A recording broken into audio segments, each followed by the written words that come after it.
What's up, everybody? Today we're going to be talking about the Ark of the Covenant and where it might be. Now, this is a cool topic. I love this one, especially because I hold kind of an unorthodox view on it that I just think is really cool to explain. It's like a treasure hunt inside the Bible, so hope you guys are excited about that.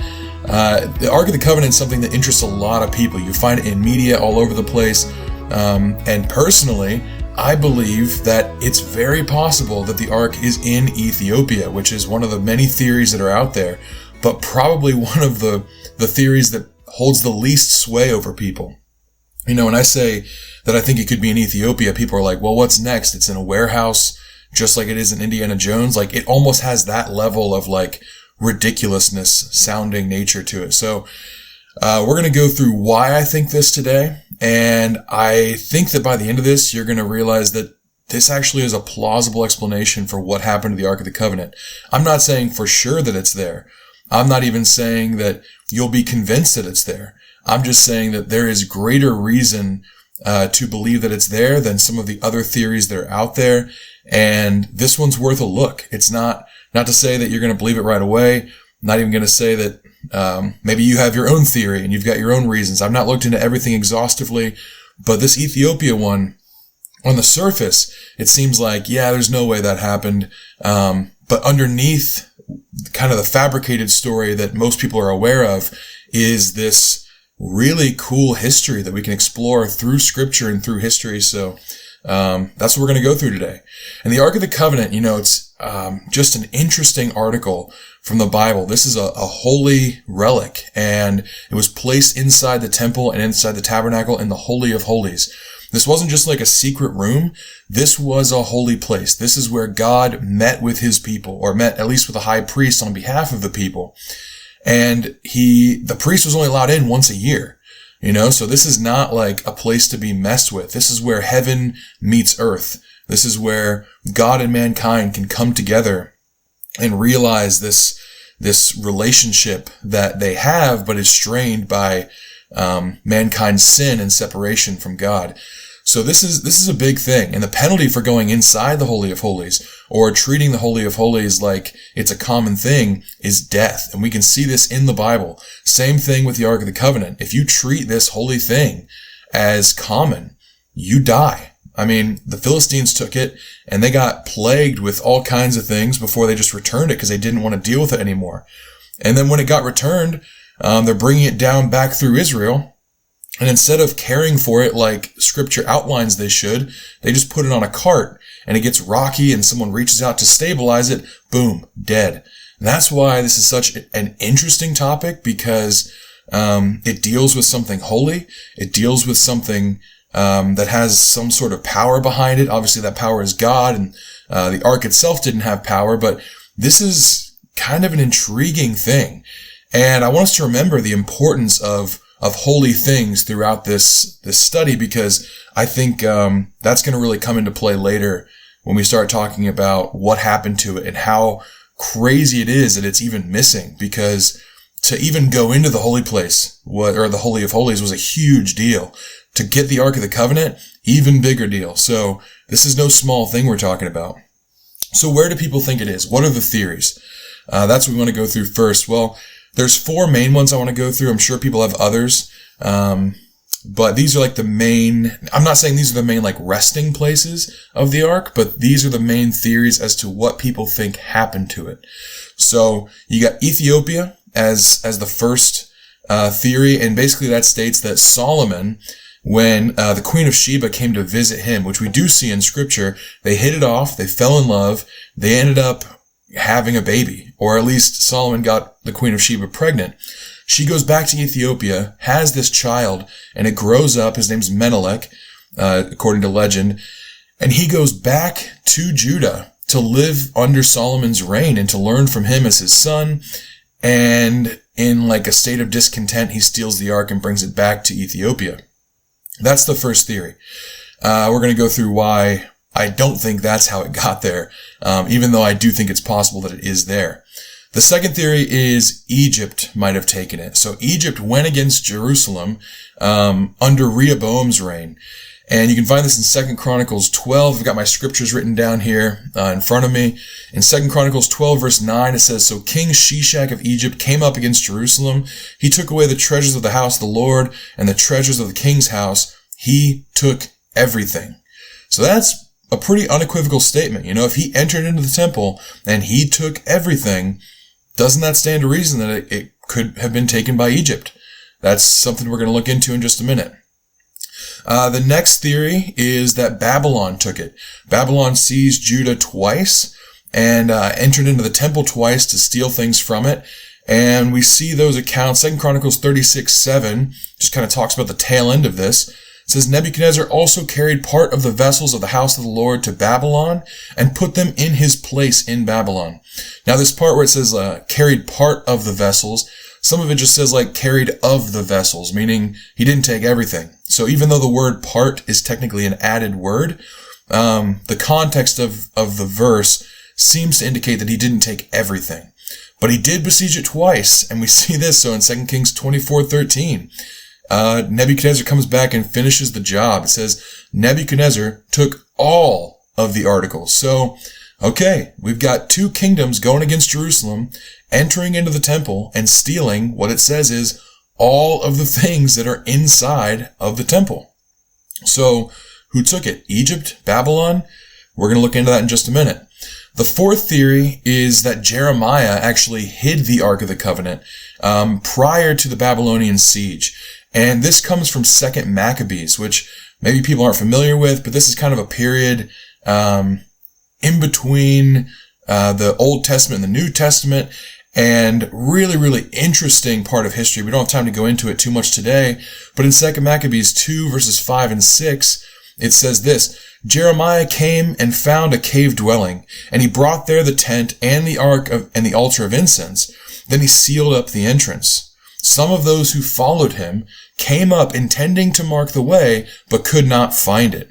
And then later on it talks about how Jeremiah wasn't happy with them, and he prophesies that it's going to remain hidden until God shows mercy on his people, and in the future time, God will reveal it back to us. So that's why people are on the lookout for it. They see it as this fulfillment of prophecy, even though it's not necessarily biblical prophecy. It's more like a biblical adjacent prophecy or historical prophecy that claims to have its ties in the biblical account from Jeremiah.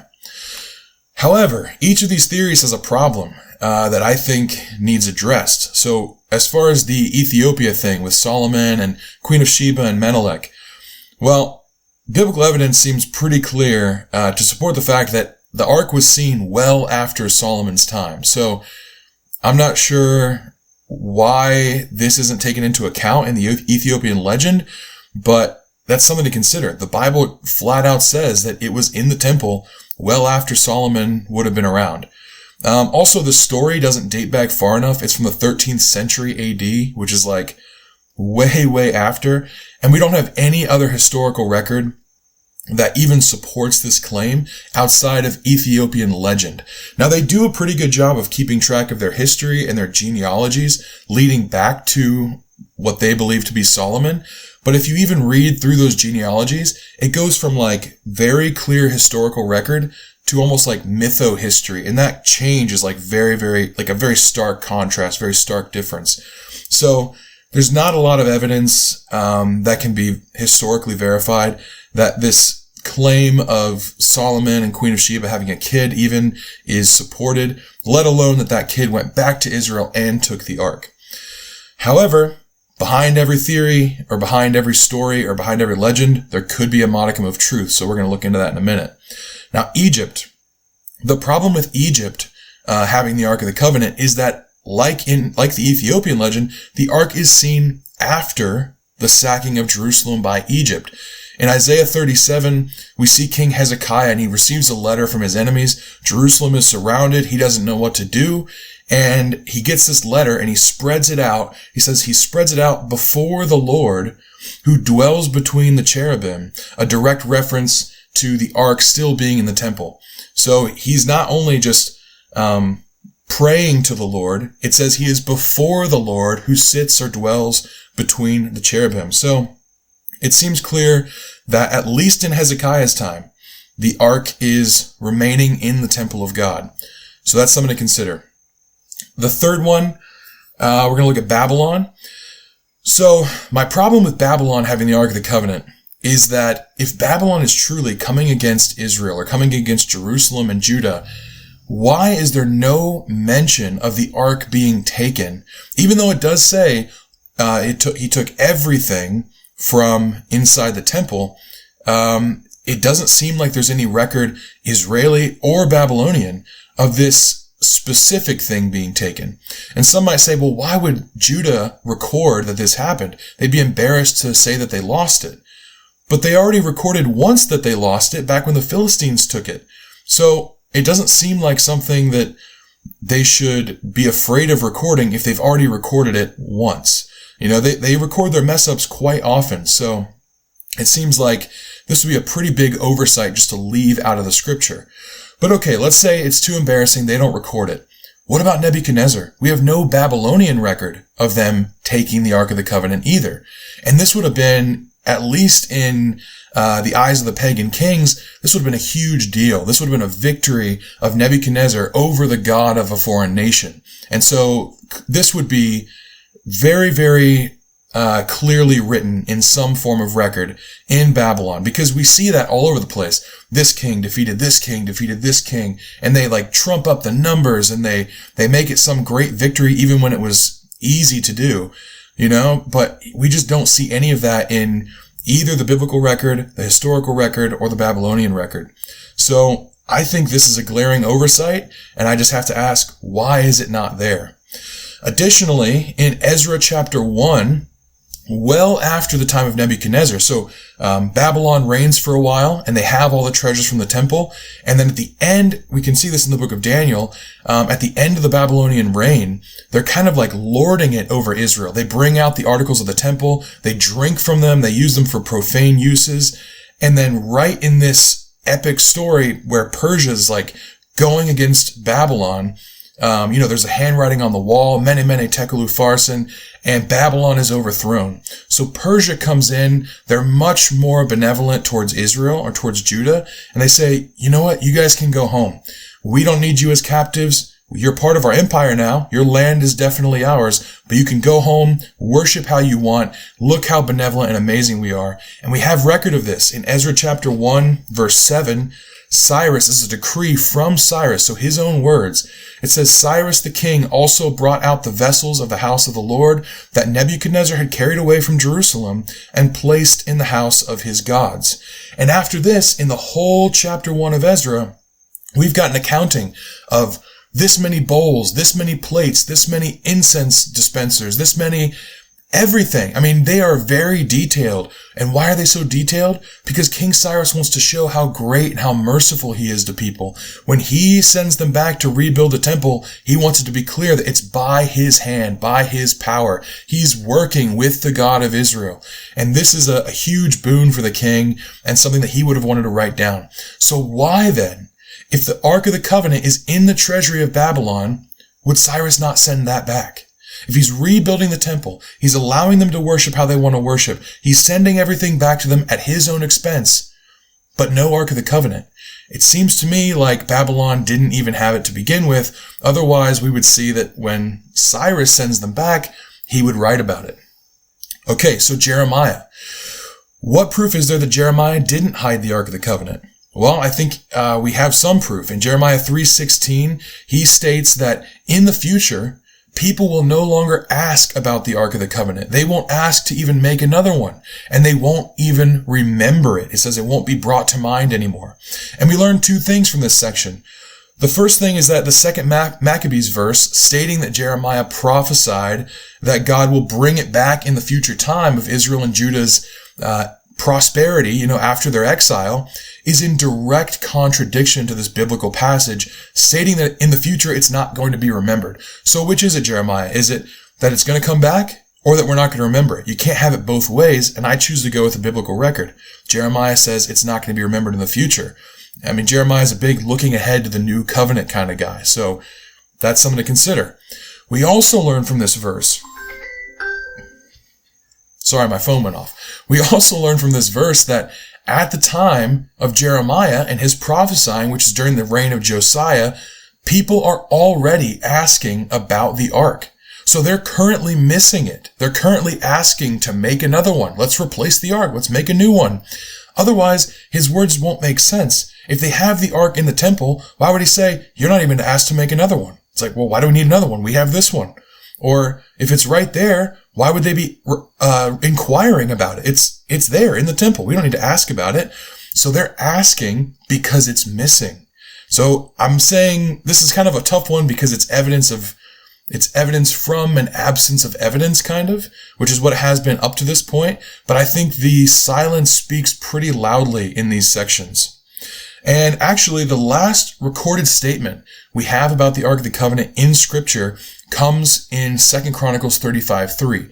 Not that the Ark isn't mentioned any other time, but as far as a historical mention of where it's at. 2 Chronicles 35:3. Now this is King Josiah, who institutes incredible religious reform all throughout Judah. He was a really good king, following some really awful kings. And it says this, and he said to the Levites, who taught all Israel, and who were holy to the Lord, put the holy ark in the house that Solomon the son of David, king of Israel, built. You need not carry it on your shoulders. Now serve the Lord your God and his people, Israel. So the question is, why was it missing from the temple? And did it get returned? This is where our own quest for the Ark of the Covenant starts. Because we got to ask, what could have happened that would have been such a glaring problem that the priest decided to disobey God's orders? You know, they're not allowed to go into the Holy of Holies anytime they want. They can't just pick the ark up and move it, at a whim. This has to be some crazy big reason as to why they would find it worth basically disobeying God. They had to believe that what they were doing was a greater good and a greater service to God. So what could this thing be? Now, obviously it was something big. Obviously it was something potentially evil or something wrong with the temple itself, or there had to be some provocation. And the best guess, just one more thing. It's also clear that it was successful.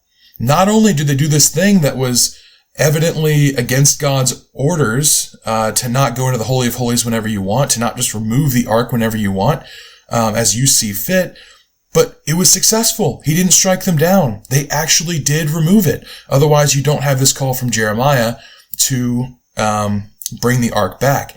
It's also interesting that he says you don't have to carry it on your shoulders. Come back and serve God's people. So they hadn't been up to this point. And on your shoulders is a reference to it's maybe roaming or it's, distant. So that's something to think about as well. But what could have happened here? The best guess that people have, that scholars kind of present in this academic quest for the Ark of the Covenant, is that during the time of King Manasseh, 2 kings before Josiah, something unprecedented happened. And we can find this in 2 Kings 21, verse 7. This is during the reign of Manasseh, and it says, he even set, after all these evil things it says he does, he even set a carved image of Asherah that he had made in the house which the Lord had said to David and to Solomon his son, in this house and in Jerusalem, which I have chosen, out of all the tribes of Israel, I will put my name forever. So scholars look at this verse, and it's not that he put it in the temple grounds, it's not that he put it outside. When it says he put it inside the house, most people reckon that this means he put it inside the Holy of Holies, right next to the Ark of the Covenant. This Asherah pole, this idol to a pagan god. So imagine, if you will, these faithful Levites seeing this evil, despot king who's killing people. It says there's a shed of innocent blood all over the land. He's killing innocent people. He's leading everyone else into pagan idol worship. And not only that, but he's putting idols inside the Holy of Holies. Now, we've seen paganism in Israel before. We've seen idol worship in Israel before. It's all over the land. But this was new. Inside the Holy of Holies. This means that the king himself had to go inside the Holy of Holies, and somehow he didn't get struck down. So this is a crazy thing to happen. And I think holy Levites, that were on God's side and wanted to do what was right, saw this as an abomination and removed the Ark of the Covenant before any more evil could be done to the temple or done to the Holy of Holies. So then what happened to it? If it's true that the Ark was removed prior to Josiah's reform, and it's true that they removed it during Manasseh's reign, where did they feel was safe enough to bring the Ark to? And this is where the biblical account stops, and so we have to look into history. And I think one of the best resources that I found, even though this guy he kind of gets a bad rap a little bit, his name's Graham Hancock, this author of a book called The Sign and the Seal. Graham Hancock is a little bit conspiratorial. He challenges societal norms, and he's just like a little bit out there. But as far as his tracking of the record of Jewish migration at this time, I think he's unparalleled. He did a great job of compiling resources and citing his sources. So, what does Graham say in his book, The Sign and the Seal? Historically, it can be proven that during the reign of Manasseh, there was an exodus out of Judah by the citizens there, because there's a huge fear for their own lives. Not only are there people being religiously persecuted for worshiping God if they don't subscribe to paganism, they're also fearing for their own lives because they're innocently being murdered by their king. And so they flee south to Egypt. Now, going to Egypt, I can't recommend it, especially if you're Israel. It seems like that was never a good move, but they did go. It seems like there's a trail that leads to the conclusion that there were Jewish people in Egypt right after the time and during the time of King Manasseh. And one of the pieces of evidence that we can use to say this happened historically is on the island of Elephantine near Egypt. And on this island, there is a ruin that is a Hebrew temple. There's writings there in Hebrew, but also it is the exact dimensions of the temple in Israel. What better place to put the Ark of the Covenant than in another temple? And so this temple's been torn down because at the time, Egypt was undergoing a lot of hardship. They were at war with other nations, and they requested help from Judah. And it's interesting because Judah, they're just fleeing themselves. They don't want to engage themselves in foreign wars. They want to practice their faith. They want to keep to themselves. And so they refuse to join. So Egypt undergoes warfare, and they take some heavy hits. A lot of their temples are torn down, and they look across the water over to the island of Elephantine, and they see this temple built by Judah in their land, who refused to help them in their time of help. And in anger, they tear down that temple. So now you've got Judah under heavy persecution again, fearing for their lives, fearing for the safety of the ark. Where do they go? South again, which leads them right to Ethiopia. Now, this is interesting because it gives us some understanding as to why in Ethiopia to this day, there is a huge population of worshipers and followers of the Old Testament. And not only are they followers of the Old Testament, they are very clearly followers of the Old Testament prior to Josiah's time. Remember, I said that Josiah instituted this huge religious reform. He took down the high places. He set up the temple again. He ordained the Levites to continue working and to serve God's people. This high places thing is the thing I want to focus on, though. Often we hear about these high places and we think, well, those are just temples to foreign gods. Sometimes, yes. But sometimes they were false temples to the right God. So imagine you're in Israel or you're in Judah and you live far away from Jerusalem. You want to worship your God, but you can't afford or you can't bring yourself to travel all the way to Jerusalem every time you need to make a sacrifice. So you look around, you see paganism, and you see that these people sacrificing to their gods do it in their hometown. They have localized worship. They have localized temples and cultic ritual. Israel copies this, not in an abandoning of God, but in an abandoning of the way he wants to be worshipped. And so you have all these high places popping up where people are locally attempting to worship God. So they're using a wrong method to try and worship the right God. Josiah has none of this. He says, no.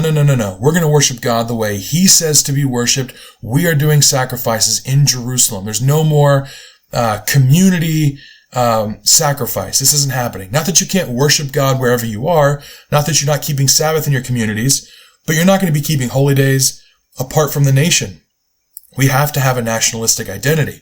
And so he tears down all the high places, something that hadn't been done to this point, and has everyone come to Jerusalem to sacrifice instead.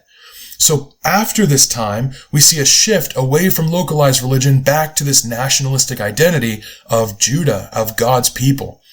And so everyone else, prior to this time, would have had no problem with local sacrifice. And these people in Ethiopia, following the Old Testament, they still practice animal sacrifice to this day. So not only are they practicing Old Testament acts and ceremonies, but they're also practicing it in a way with no sort of qualm about localized sacrifice. They don't feel they have to go to Jerusalem every year to sacrifice. They can do it locally. So this speaks to a following of the Old Testament prior to Josiah's time. This is the only thing that makes sense for all of these puzzle pieces to fit together, that these Ethiopians that are now keeping the Old Testament laws are descendants of the ones that fled from Manasseh. Additionally, one last point of evidence that I think is interesting that Graham Hancock points out in his book, The Sign and the Seal. He goes there hoping to just, ask if he can go see the Ark, because Ethiopians do not let you go and see the Ark of the Covenant. They are they have very rigid security about that. But he goes in and he asks, and he actually gets a meeting with the guard of the Ark of the Covenant. It's in this building, but this guard is appointed for life. When he is elected to do this, he is giving away everything else on behalf of guarding the Ark. So he doesn't get married. He doesn't live outside of the compound that the Ark is. He can't even leave its presence at any given time. Everything is brought to him. Food, whatever entertainment he might get. I don't know what that might be, probably very little, but he is required to stay with the Ark at all times. And so Graham asks him, do you believe you have the Ark? I mean, is this a hoax? Are you guys just tricking the whole world or trying to give notoriety to yourselves? And he says, I'll tell you something. If you believe that you understand our practices and you know why we do what we do, and you know, our rituals for maintaining this Ark, watch the ceremony that's about to happen. And the Ethiopians have a holy day coming up the next day. And in this holy day, it's one of the very few times the Ark leaves the compound and goes on a parade through the streets. It actually mimics David bringing the Ark back into Israel. He danced before it, and they do the same. They have this huge ritual dancing before it, and the Ark parades through the streets in front of them. Graham stayed behind, watched the procession go forward, and then looked back up at the compound. And there at the compound was the man that's supposed to guard the Ark at all times. He didn't follow the Ark of the Covenant. He went back inside, and a few minutes later, there was incense seen smoking from the top of the building. And so, they at least believe they have it. Now, whether they do or not, that's another story. And I can't say that someone's belief that they have it necessarily means that they do, but I will say that it lends some credibility. Because even though I think their mytho-history about Solomon and the Queen of Sheba might have some problems with it, this other alternative view that follows the biblical record and the historical record very, very closely speaks to the fact that their belief that they have it actually might be a credible claim. So I hope this has been interesting for you. Maybe you don't believe the Ark is in Ethiopia. Comment where you think it is, or, link some studies that you've seen as to where it might be. I just think it's fascinating, and I think that anytime we discredit something, it's worth looking into to see why we discredit it. So yeah, the mytho-history of Solomon and the Queen of Sheba, that's bunk. That's out the window for me. But this track, this way of thinking, actually leads me to think that it's plausible that the Ark is in Ethiopia to this day.